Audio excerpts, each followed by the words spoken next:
As long as people have traded for mutual benefit, we've had a problem. How do we take economic value and move it across space and time? Money has been around for thousands of years because it solves that problem. It helps people move economic value. Now, barter or direct exchange is an ancient practice, but it only really works at a small scale. Barter depends on what an economist would call coincidence of wants.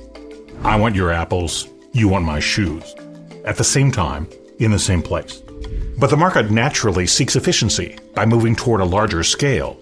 And the larger the scale of production, the harder it is to find the coincidence of wants for three reasons: conversion, time frame, and location. First, the problem of conversion. Imagine you're a shoemaker who wants to buy a house. Well, it's very hard to buy a house using shoes, because whoever's selling the house probably doesn't want thousands of shoes. That's the conversion problem. The goods you want to sell don't match what your buyer wants in return. Second, the problem of time frame. In this case, imagine you own an apple orchard. You produce apples and you need to buy a truck to take them to market. Now, apples are a perishable good, so it's hard to collect enough apples to trade for that truck before they spoil. You need a way to manage the time frame difference between a perishable good and a durable one. Finally, the problem of location. If you live in City A and you want to move to City B, your house is probably pretty difficult to take with you. So you'll have to sell your home in City A and then buy a different home in City B. That's the location problem, when you want to buy something in a place where you cannot physically take your goods. The way around these problems is to use a medium of exchange, that is, an intermediary good, to facilitate the transaction. That's money. The core function of money is to be that medium of exchange. You convert your goods and services into money, which makes their economic value more easily divisible, storable, and transportable. Once a form of money is adopted as a medium of exchange, it becomes a currency. So you can think of money as the system of value that supports economic activity, and currencies as a specific form of money used in practice. Theoretically, almost any good, as long as the buyer and seller agree, can serve as a currency. But what makes some goods better than others? The preferred goods tend to have a stable, agreed-upon value and a steady supply. At first, we used commodities such as precious metals. But over time, we've found better options, such as the paper and increasingly digital currencies we use today. But beyond being just a medium of exchange, money has two other functions which are key to its unique utility. Money is a unit of account, or a standard of measurement, for the value of goods and services. Just as height can be measured in inches, economic value can be measured in dollars. Effective money is a widely accepted unit of account, with an agreed-upon value. That gives us a shared economic language. Finally, money is a store of value. A farmer has a harvested crop right now, but needs to buy seeds the next planting season. Effective money is stable in value over time, so people can store their wealth and purchase goods in the future. These are the three uses of money: as a medium of exchange, a unit of account, and a store of value. Now, the type of money we are most familiar with, such as the dollar, or the euro, or the Japanese yen, is government-backed currencies, which is known as fiat currency. Fiat currencies are tools produced by governments to increase economic efficiency. But unlike coins made of precious metals, they do not have intrinsic value. Think about it. The pieces of paper in your wallet are essentially worthless. They only have value because governments say so, and because people believe them. Because of this lack of intrinsic value, governments must manage fiat currencies well to maintain people's trust. For example, the 1980s were called the lost decade of Latin America because governments continually printed more and more money. This rapidly increased the inflation rate and ruined their currency's utility. People reverted back to using commodities. For a time in Peru, people were using laundry detergent as money. I saw this during the early days of my business career when I worked in the detergent business. Our trucks in Peru were constantly getting hijacked. because the goods inside were a better store of value than the Peruvian currency. So our laundry detergent, in practice, became a currency, much to the dismay of our truck drivers. That's a major caveat for fiat currencies. If they aren't managed well, they lose their utility as money. Today, there are about 150 government-backed currencies. It's the utility of these currencies that determines their popularity. Subscribe to CSIS and stay tuned for our next episode.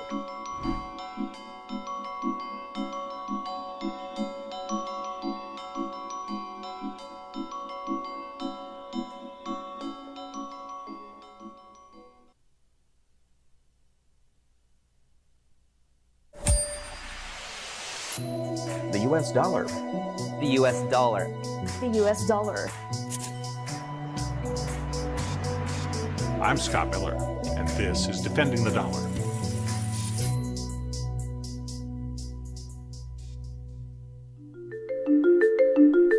Over 2,500 years ago, in what is now Turkey, the Lydian Empire made one of the biggest financial innovations in history. It created the world's first metal coin, which became the world's first government-issued currency. We've come a long way since then. Today, there are about 150 government-backed currencies in circulation. Which of these currencies we use isn't a decision many of us think about. We generally use the currency issued by the country where we live. What if two traders are in different countries with different currencies? They would need to settle their transaction using currency acceptable to both parties. In other words, this international transaction would need an international currency. So what is an international currency? It's a currency held beyond the borders of the issuing country and used for transactions between non-residents. The US dollar is an international currency. Non-Americans use it to settle cross-border trades. International currencies are used for many purposes. They can serve as a unit of account. Foreign central banks use them to peg the value of their own currency. The Cuban peso is pegged to the dollar at a fixed exchange rate of roughly 24-1. International currencies can also serve as a store of value for governments, firms, and individuals who may use them to store their wealth. Reserve currencies are a common example of this. Those are foreign currencies held in a country's central bank, both as a store of value and to adjust the exchange rate of their own currency. Today, there are about 150 government-backed currencies, yet only a handful of these are truly international currencies, such as the dollar, the euro, and the Japanese yen. What is it that makes these currencies better travelers than others? Well, there are three key factors that drive a currency's international usage. First and foremost is the size of the issuing country's economy and its international trade flows.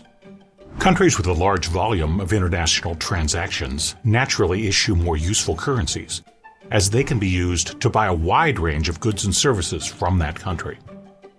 In essence, US dollars are valuable because traders can use them to buy so many different products. These products include financial assets as well, such as stocks and bonds.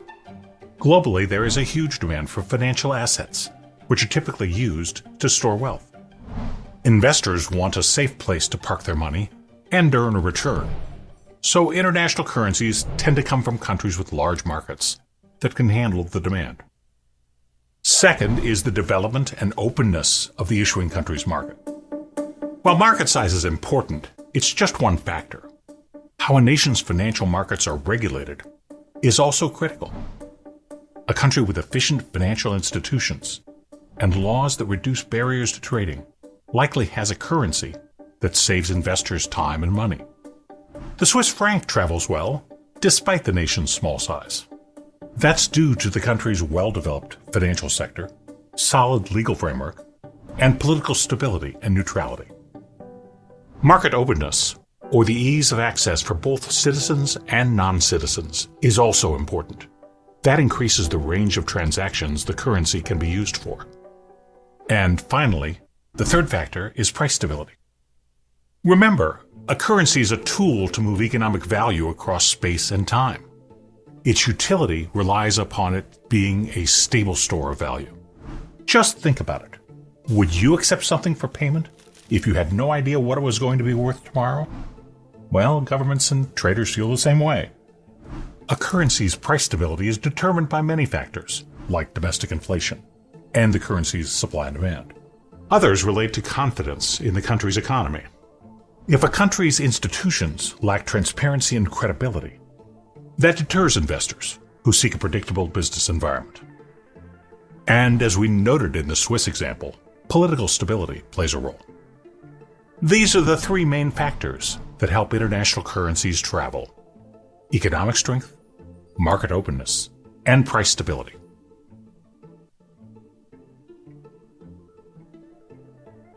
Subscribe to CSIS and stay tuned for our next episode.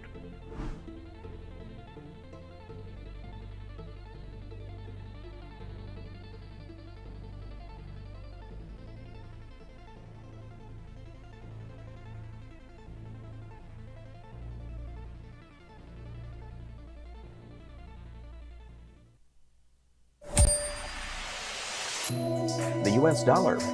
The US dollar. The US dollar. I'm Scott Miller, and this is Defending the Dollar.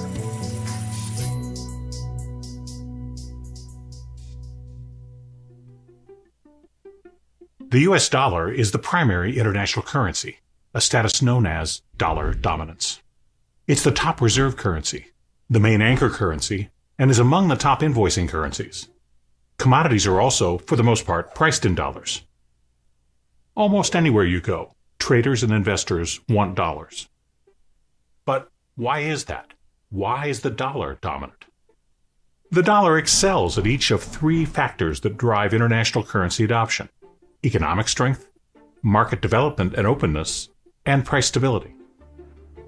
Throughout history, the primary international currency has been the one that best meets these criteria. And once a currency is on top, it tends to stay there. Human society has changed dramatically in the last 400 years.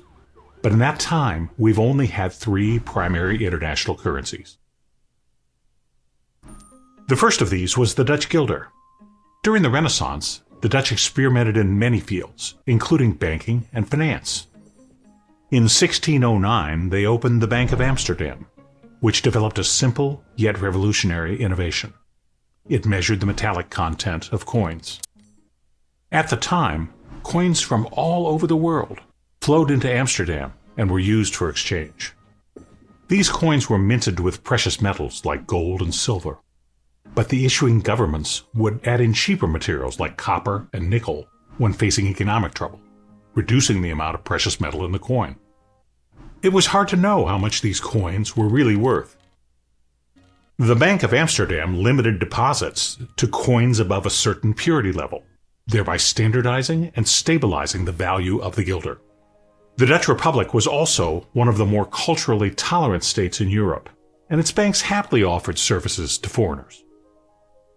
The Dutch may not have had the world's largest economy, but they had an uncommonly stable currency and an efficient and open financial system, which drove international adoption of the guilder. Once it was on top, the guilder benefited from network effects, meaning a currency becomes more attractive as more people use it. Just think about it. As more people accepted guilders as payment, guilders became more useful. And the more useful guilders became, the more people accepted them, creating a self-reinforcing cycle. Network effects tend to increase exponentially, creating a huge incumbency advantage. Now you know why those merchants in Rembrandt's paintings were always smiling. Given all this, why aren't we still using guilders? Some questionable decisions by the Dutch authorities in the 18th century eroded confidence in the guilder's price stability. Traders began to look for an alternative just as a major economic shift was underway, the Industrial Revolution, which was led by Britain. Using steam power and other innovations that greatly boosted output, the British Empire quickly became an economic powerhouse. By the early 19th century, Britain was the world's largest economy and commercial power. The pound also benefited from decades of price stability, thanks to effective management and massive gold reserves, along with London's open and well-developed financial system. With this combination of elements, the pound became the primary international currency for over a century. It only lost this position when an even greater economic power emerged: the United States. Back-to-back world wars in the early 20th century caused worldwide destruction, while leaving the U.S. largely intact. This gave the U.S. economy a considerable advantage and attracted traders to the dollar. This economic strength and leadership created institutional advantages for the dollar. For example, in 1944, the Bretton Woods Agreement centered the international economic system around the dollar. The dollar became the global reserve currency as foreign central banks agreed to peg their currencies to the dollar, while the dollar was pegged to gold. The Bretton Woods system ended in 1971, but by then the dollar's dominance was solidified. Today, the United States is the world's largest economy, and it's among the world's largest traders. It also has massive, open, and efficient financial markets, and U.S. debt is among the most stable assets in the world. These factors keep the dollar on top. Now, the dollar isn't perfect, but to a trader, it's the least bad option. China trades more than the U.S., but it also has restrictive financial markets that deter investors. The United Kingdom has highly developed and open markets, but it trades much less than the U.S. The euro and the Japanese yen also have limitations. And because the dollar is already on top, it gets the incumbency advantage of network effects. That's why the dollar is dominant. It's the best option for traders and for investors. But, as history has shown, if it stops being the best option, these actors will look elsewhere. Subscribe to CSIS and stay tuned for our next episode.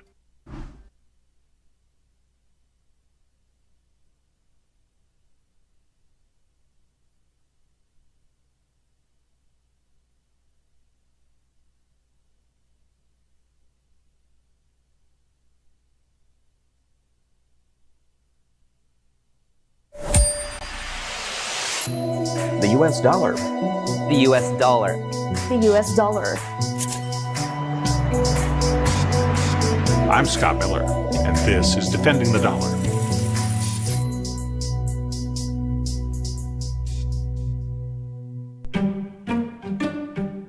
In the 1960s, the French finance minister described the dollar's international prominence as the United States' exorbitant privilege. He had a point. The dollar's status as the world's primary international currency grants significant advantages to the United States. But other observers see dollar dominance as more of a burden than a benefit to the United States. So which is it? Like many situations, it's complicated. For instance, one downside is that to sustain dollar dominance, the United States must allow for some imbalances in its economy, namely high debt levels and large trade deficits. Think about it. For foreigners to use dollars in trade or as reserves, they need to have dollars in the first place. That means huge amounts of dollars must travel overseas. This happens when U.S. residents exchange dollars for other currencies to buy foreign goods, or when the U.S. government or firms in the U.S. issue debt in dollars and sell it to foreign creditors. This isn't all bad. Because foreigners want dollars, there is a strong demand for U.S. debt. In other terms, there are many lenders prepared to loan money to the United States and receive dollars in return. The United States can borrow from these lenders in dollars, likely at lower interest rates than it otherwise would. Imagine 50 banks competing to provide you with a home loan. The interest rate on your mortgage would be lower than if you only had one offer. Just how much lower is hotly debated, but dollar dominance likely leads to easier access to credit for everyone, from the U.S. government to firms to households. This makes it easier to fund everything in the U.S., from infrastructure to education to defense. But there's a downside to this too.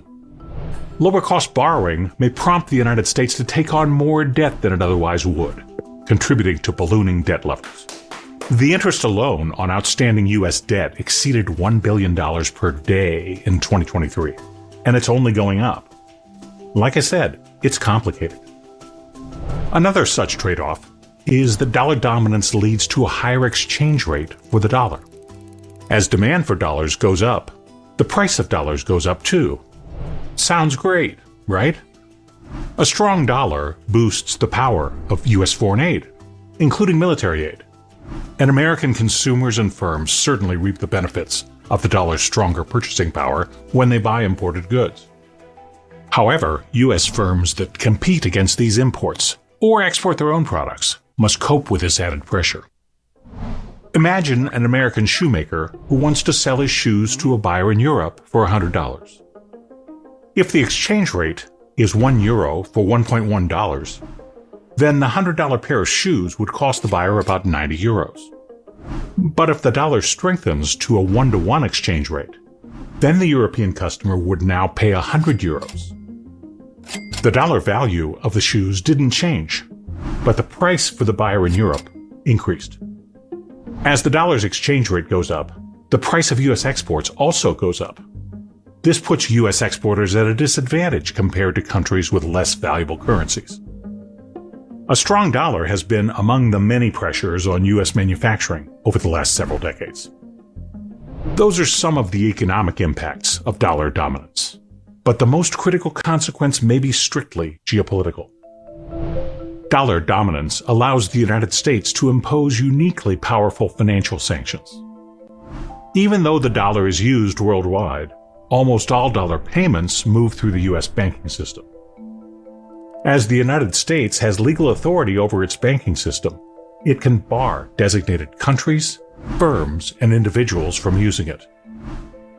Because dollars are so central to international trade and finance, this essentially locks these actors out of the global financial system. You can imagine how disruptive this might be. Several foreign adversaries under U.S. sanctions have seen their economies decline. No other nation has a tool this potent and far-reaching for pursuing its foreign policy objectives. So, is dollar dominance an exorbitant privilege? Well, it's certainly a great responsibility that comes with both benefits and burdens. Experts debate the trade-offs and question how advantageous dollar dominance truly is. The effectiveness of sanctions is also highly controversial. Using sanctions may undermine dollar dominance, as foreigners will naturally seek alternatives. Today, thousands of governments, firms, and individuals are under U.S. sanctions. Accordingly, many nations are dissatisfied with the current dollar-led system and seek to knock the dollar off its throne. Subscribe to CSIS and stay tuned for our next episode.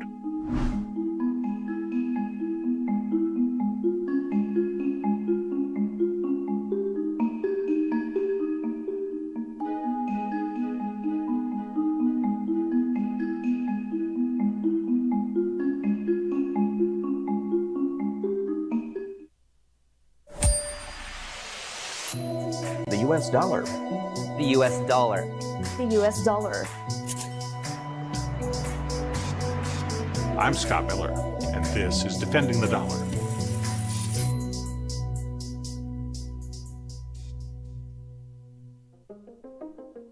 Risk management is part of everyday life. When you put an umbrella in your bag, leave for work a few minutes early, or look both ways before crossing the street, you're identifying, evaluating, and mitigating risks to achieving your goals. Firms and nations manage risks too, and many view the dollar as increasingly risky. Using the dollar can expose them to U.S. financial sanctions. Some want to hedge against these risks by using other currencies, and they're quite vocal about it. From China to Brazil to even France, there are calls to reduce dependence on the almighty dollar. Is this the beginning of the end of dollar dominance? Not necessarily. Experts largely agree that the dollar will remain dominant for the near future. The dollar retains its primacy because of the unique scale, resilience, and openness of the American economy and its financial markets. No other economy matches this. The dollar also benefits from network effects. The more a currency is used, the more useful it becomes, and the more useful it becomes, the more it's used. This self-reinforcing cycle creates a major incumbency advantage for the dollar. And most importantly, there is no obvious alternative. The dollar doesn't need to be perfect. It just needs to be the least bad option. And other currencies have their own limitations and risks. Consider the Chinese renminbi, which seems like a natural alternative to the dollar. China is the world's top trader, and China continues to engage in economic relations with sanctioned nations like Russia and North Korea. But the renminbi has serious limitations. China's strong state control creates an unpredictable business environment. The state also limits the flow of renminbi into and out of its economy to control the currency's value, making the renminbi harder to use outside of China. And, unlike other large economies, China's central bank is not independent. Instead, it's controlled by China's political leaders. All that to say, strict state control makes the renminbi less efficient and less reliable as a medium of international exchange. What about the euro? The common European currency is an efficient medium of exchange powered by Europe's massive single market. The Eurozone also has open and well-developed financial markets, with generally transparent and stable regulations. Yet the euro also has risks. Eurozone member states share the same central bank, yet each member retains autonomy over its fiscal policy. This unified monetary policy, without a unified fiscal policy, can threaten the euro's stability, as seen during the European debt crisis. And to maintain price stability in the euro area and to preserve the euro. The euro also comes with its own sanctions risks. In the build-up to its full-scale invasion of Ukraine, Russia swapped most of its dollars for euros, assuming Europe wouldn't impose strict financial sanctions. Well, Russia quickly learned that this assumption was wrong. The EU froze hundreds of billions of Russian assets stored in European financial institutions. Another alternative you may have heard of is cryptocurrency. In contrast to fiat currencies backed by governments, cryptocurrencies are decentralized, meaning they are not reliant on any centralized authority to maintain them. For some, this is the appeal of cryptocurrencies. They could offer users privacy and the ability to circumvent government sanctions and oversight. But it should be no surprise that cryptocurrencies come with their own risks and limitations. Traders prefer the dollar because of features like its large market size and stable price. Cryptocurrencies have yet to develop these traits. Few merchants accept cryptocurrency as a medium of exchange, and wildly fluctuating prices undermine its utility as a unit of account and a store of value.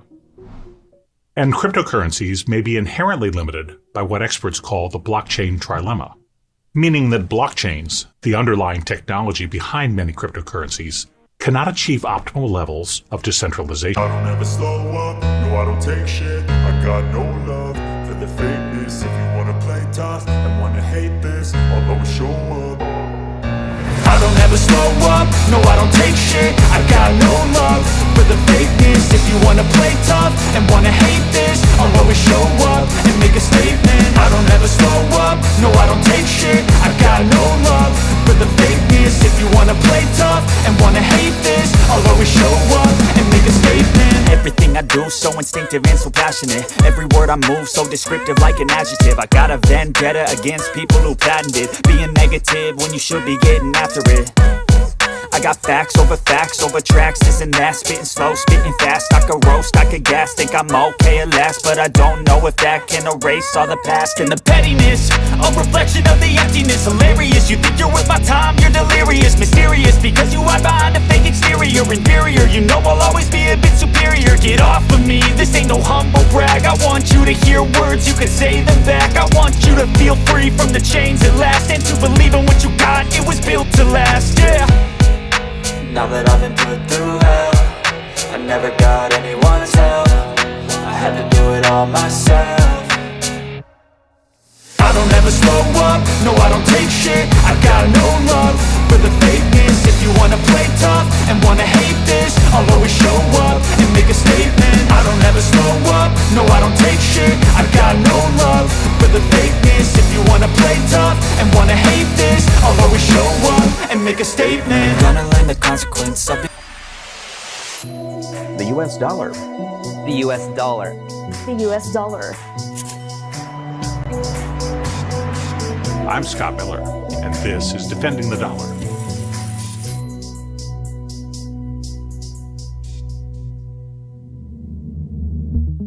Human civilization has changed drastically over the last 400 years. Yet over that time, there have only been three primary international currencies: the Dutch guilder, the British pound, and the US dollar. Due to the self-reinforcing dynamic of network effects, the top currency tends to remain on top. But the last 400 years also show us that, no matter how entrenched they may appear, dominant international currencies can and do change. After all, there have been three primary currencies, not just one.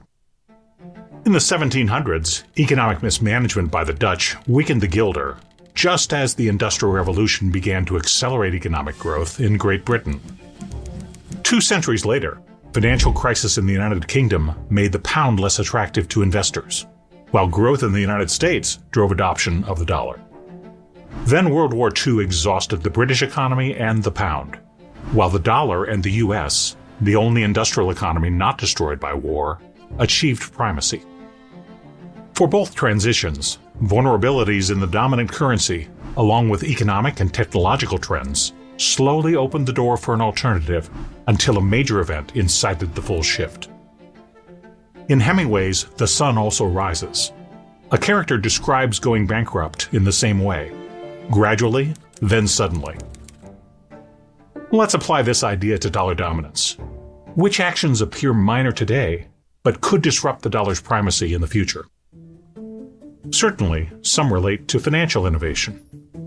New digital payment networks could allow countries to efficiently exchange their local currencies directly, eliminating the need for dollars. Even small improvements could have a tremendous impact. In the energy trade, for instance, margins are so small that a tiny reduction in costs could motivate a switch from dollars to another currency. And digital versions of fiat currencies, known as central bank digital currencies, could also boost transaction efficiency and mitigate some of the issues holding back competitors today. Over 130 countries are exploring central bank digital currencies, while 3 have already launched theirs. If the United States fails to adapt and innovate, competitors could employ new technologies to boost their own currencies and undermine dollar dominance. Another potential factor is U.S. fiscal policy and exploding debt levels. In 2023 alone, the United States spent over $650 billion on interest payments on its debt, and fiscal deficits show no sign of slowing. By 2034, interest payments are projected to more than double, exceeding $1.5 trillion annually. There may come a point when massive U.S. debts undermine the dollar's credibility as a store of value, as investors lose confidence that debts will be repaid. Concern over this very issue prompted Fitch Ratings, one of the big 3 credit rating agencies, to downgrade the United States' credit rating in 2023. The downgrade itself had minimal market impact. Markets had already incorporated this information into asset prices. But it's a warning that soaring U.S. debt levels will likely become a bigger burden down the road. One last factor to consider is the United States' continued reliance on financial sanctions. Remember, dollars are useful because a lot of people can and do use them. By their very nature, financial sanctions restrict who can use the dollar, thereby undermining its utility. In some cases, this is an acceptable trade-off. Drug traffickers shouldn't be able to use U.S. dollars to finance their operations. But the United States sanctions far more than just traffickers. There are over 12,000 individuals and organizations under financial sanctions by the Treasury Department. And countries under some form of U.S. sanctions account for nearly 1/5 of global GDP. Sanctions don't just affect the target either. As more sanctions are imposed, all parties must consider the possibility that they or a trading partner will be sanctioned in the future. This incentivizes them to seek alternative currencies and payment systems to hedge against the risk, highlighting a central dilemma of sanctions. The more they are used, the less potent they become. Alternatives to dollar-based payment networks already exist. China launched the CIPS cross-border payment system in 2015, which has slowly boosted usage of the renminbi. These are just a few risks to dollar dominance. They may not seem like looming threats right now, but they introduce risk factors which may grow and compound over the next several decades. Fortunately, these are issues that the United States can address. The federal government can promote financial innovation through sound policy and investment, while exercising more discipline on spending and use of financial sanctions. But absent a concerted effort to address these sources of risk, the loss of dollar dominance could follow Hemingway's adage, gradually, then suddenly.